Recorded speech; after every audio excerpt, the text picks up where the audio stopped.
नमस्कार, capital TV देख रहे हैं आप। मैं हूं आपके साथ पूजा। ब्रेकिंग नाउ में बड़ी खबर आपको बता रहे हैं।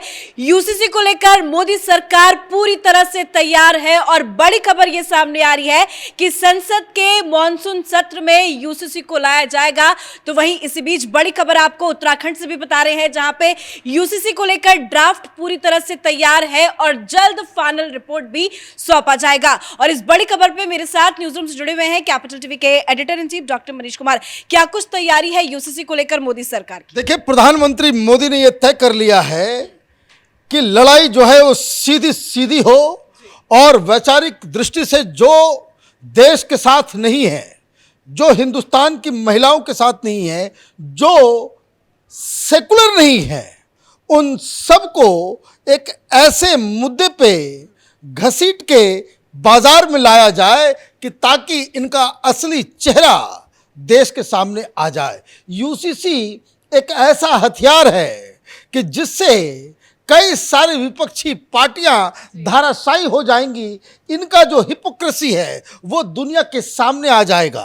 अब हुआ क्या है, जो सबसे बड़ी खबर आ रही है, ये बात कैपिटल टीवी पिछले एक सप्ताह से कहता चला आ रहा है कि प्रधानमंत्री मोदी ने यह फैसला कर लिया है कि यूसीसी का जो बिल है वो मॉनसून सेशन में लाया जाएगा। अब कयास टेलीविजन चैनलों पे लग रहे हैं, बताया जा रहा है अब कि कहीं ऐसा तो नहीं कि 5 अगस्त को 370 हटाया गया था। अगस्त में ही प्रभु श्री राम के जन्मभूमि के केस का जो फैसला आया था, कहीं वही 5 तारीख को ये यूसीसी के ऊपर वोटिंग तो नहीं हो जाएगी। ये बात तो बीजेपी के नेता भी कह रहे हैं, क्योंकि कपिल मिश्रा का एक ट्वीट आया है, वो जरा अपने दर्शकों को दिखाते हैं। दरअसल यूसीसी को लेकर कपिल मिश्रा ने एक आज ट्वीट शेयर किया है, जिसमें उन्होंने साफ साफ लिखा है कि 5 अगस्त को हुआ राम मंदिर का निर्माण, 5 अगस्त को हटी धारा 370, 5 अगस्त भी आने वाला है और यूनिफॉर्म सिविल कोड यूसीसी भी। मतलब कि उन्होंने तारीख तय कर दी है कि 5 अगस्त ही वो तारीख होगी जब यूसीसी को लाया जाएगा। तो क्या माना जाए कि 5 अगस्त को यूसीसी आएगा? देखिए, तैयारी तो वही है, क्योंकि 15 दिन के आसपास बीत चुके हैं। लॉ कमीशन ने कहा 30 दिन का वक्त दिया था कि तमाम जो स्टेक होल्डर्स हैं, आम जनता है, अपनी राय दें। 8.5 लाख से ज्यादा ऑलरेडी ओपिनियन जो है लॉ कमीशन में आ चुका है, जिसको खंगाला जा रहा है। और तो और जो खबर आ रही है कि 3 जुलाई को जो पार्लियामेंट्री कमेटी है वो उसकी बैठक होनी है और वहां पर निर्णय लिया जाएगा। तो कहने का मतलब है कि जितने भी लीगल पहलू हैं कि आगे चल के, क्योंकि ये जैसे ही कानून लाया जाएगा, ये कांग्रेसी जो है अपना बोरिया बिस्तर उठा करके सुप्रीम कोर्ट भागेंगे, कहेंगे सेक्युलरिज्म के ऊपर खतरा हो गया। वो कहेंगे कि भाई ये जो है अनकॉन्स्टिट्यूशनल है। जैसे बहुत सारे लोग 370 को लेकर के गए, बहुत सारे ऐसी चीजें हुई है कि जो पार्लियामेंट में पास हुआ और विपक्षियों को पसंद नहीं आया, वो सुप्रीम कोर्ट चले गए, लेकिन सुप्रीम कोर्ट में उनकी कोई सुनवाई नहीं हुई। और इसलिए अब जो मसला है वो यूसीसी का है। तो ये जो 3 जुलाई को बैठक होने जा रही है, ये बैठक कितनी अहम है और इस बैठक में कौन कौन से लोग शामिल होंगे? देखिए, जो उसके पार्लियामेंट्री कमेटी में जितने लोग होते हैं, उसके जिसको कहते हैं कि सिलेक्ट कमेटी और अलग अलग कमेटी जो होते हैं, तो पार्लियामेंट्री कमेटी जो कानून जो बनाया जाता है उसका जो प्रोसीजर उसको जो ध्यान में रखते हैं, उसमें तमाम पार्टीज के मेंबर होते हैं। ये कमेटी जो है उसमें और भी लोग होंगे अलग अलग, और वहाँ पे वो नॉन पार्टीजन होता है। या ये ट्रेडिशन रहा है अब तक कि वहाँ पे लोग जो है पार्लियामेंट्री कमिटीज़ में बहुत सीरियसली काम होता है। पार्लियामेंट के अंदर भाषण आप अलग अलग देते हैं, लेकिन वहाँ पे जो है कानून के हिसाब से सारी चीज़ें होती है। तो एक बहुत ही इंपॉर्टेंट चीज़ है जो उसको भी खत्म किया जाएगा लॉ कमीशन की तरफ से। अब जो प्रारूप है, जो लीगल डिफेंस है, प्रधानमंत्री मोदी की तरफ से, सरकार की तरफ से जो आर्गुमेंट दिया जा रहा है इन फेवर ऑफ यूसीसी, वो इस तरीके से है कि आर्टिकल 44 ये अधिकृत करता है या आदेश देता है कि ये सरकार की ड्यूटी है कि आप यूनिफॉर्म सिविल कोड लेकर के आए। अब तक आप नहीं ला पाए और मामला सुप्रीम कोर्ट में चला गया और सुप्रीम कोर्ट ने डंडा मारा केंद्र सरकार को, बोला भाई कुछ करोगे या हम करें कुछ? तो सरकार ने कहा कि नहीं हुजूर, मैं ही कुछ करता हूं। तो सरकार ने क्या किया, तो सरकार ने लॉ कमीशन के जरिए मूव किया।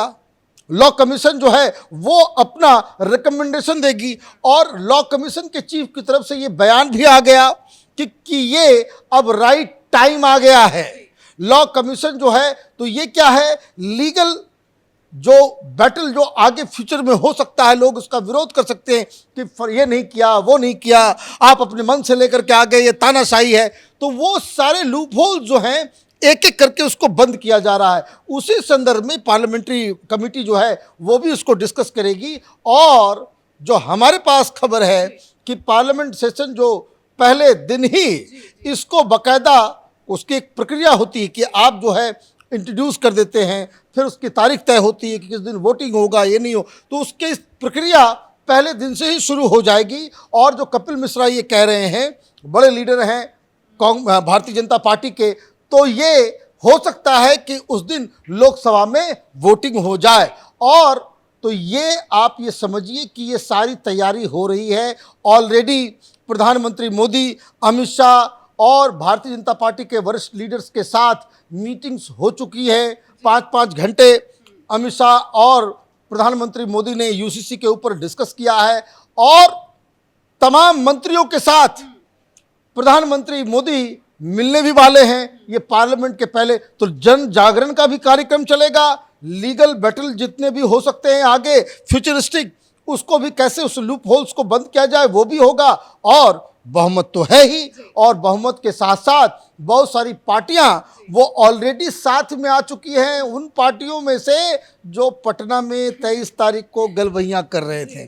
तो विरोध तो विपक्ष भी जो है वो चारों खाने चित हो गया है।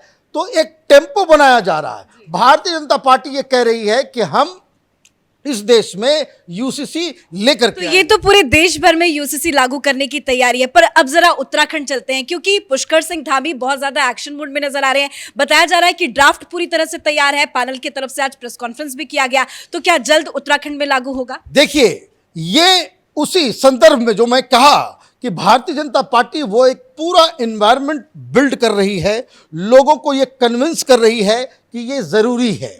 और उसकी इसको कह सकते हैं कि फिल्म से पहले ट्रेलर रिलीज होता है, तो वो जो उत्तराखंड में हो रहा है वो ट्रेलर है। आज पैनल ने प्रेस कॉन्फ्रेंस की और प्रेस कॉन्फ्रेंस करके बताया कि ड्राफ्ट तैयार है। ड्राफ्ट में क्या क्या है, किस तरह की चीज़ें उत्तराखंड की के जो ये पैनल ने जो है वो सजेस्ट किया है। शादी की उम्र सबकी एक होगी, लड़का 21 का, लड़की 18 की। इसमें कोई जाति धर्म कुछ नहीं चलेगा। शादी रजिस्टर कराना पड़ेगा।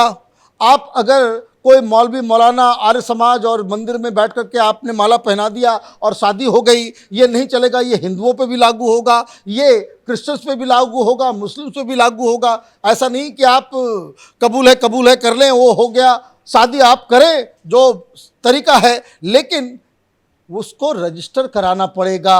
और ये जो उत्तराखंड में जो व्यवस्था की जा रही है कि पंचायत स्तर पे भी रजिस्ट्रेशन का तरीका होगा, क्योंकि अब मोदी सरकार कोई चीज़ छोड़ती नहीं है।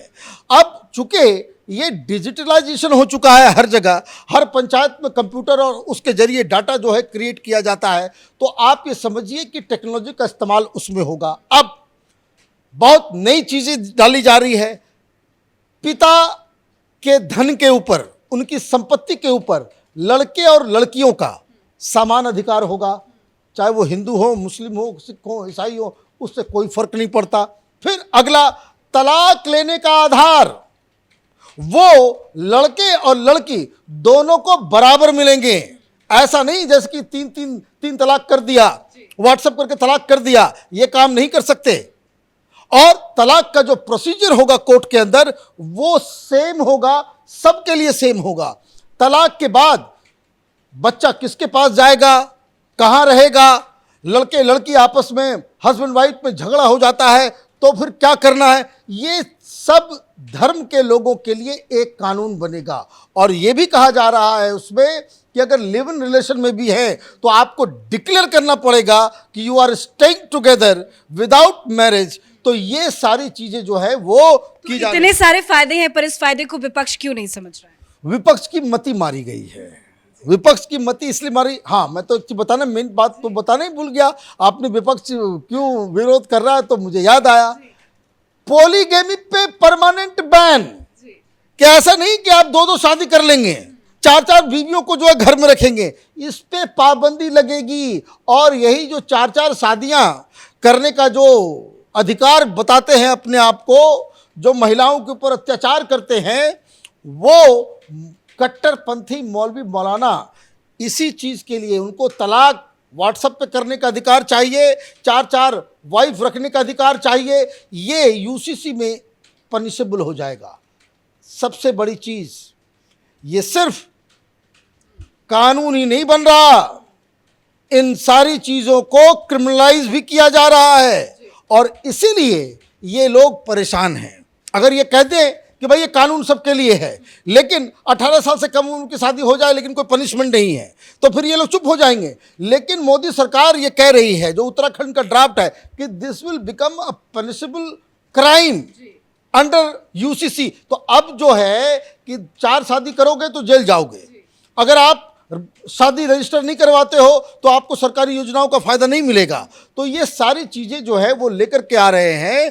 तो ये जो भाई सिखों को दिक्कत नहीं, हिंदुओं को दिक्कत नहीं, क्रिश्चियंस को दिक्कत नहीं, जैनियों को दिक्कत नहीं, ये दिक्कत सिर्फ जो आ रहा है, ये मुस्लिम पर्सनल लॉ बोर्ड वालों के पेट में दर्द हो रहा है। ये कट्टरपंथी और जिहादी मानसिकता वाले लोग इसका विरोध कर रहे हैं। और चूंकि ये मौलवी मौलाना ये पैसे लेकर के, ये सेकुलर पार्टियों से पैसे लेकर के वोटों का व्यापार करते हैं, तो ये विरोध करेंगे। तो ये जो वोट के व्यापारी हैं, मुस्लिम वोटों के जो लालची हैं, पार्टी हैं, वो उनको देश की जनता नहीं, महिलाएं नहीं, वोट की चिंता है, तो वो इसके विरोध में खड़े हैं। यही पूरी कहानी है। बहुत बड़ा फैसला प्रधानमंत्री मोदी ने लिया है और इस देश में बहुत बड़ा बदलाव आएगा अगर यूसीसी आ जाता है। धन्यवाद अपडेट के लिए। तो विरोध करने वाले विरोध करते रह जाएंगे, लेकिन पीएम मोदी ने ठाना है यूसीसी लाना है और इसको लेकर पूरी तरह से तैयारी की जा चुकी है। कई बड़ी बड़ी अपडेट आज सामने आई। पहली अपडेट आपको उत्तराखंड से बता दें, जहां पे ड्राफ्ट तैयार है, जल्द यूसीसी लाया जाएगा। तो वही मानसून सत्र के सेशन में भी यूसीसी लाने की तैयारी की खबर सामने आ रही है। और इस बड़ी खबर पर मेरे साथ फिलहाल इतना ही। कैमरा पर्सन अशोक के साथ मैं पूजा, कैपिटल टीवी।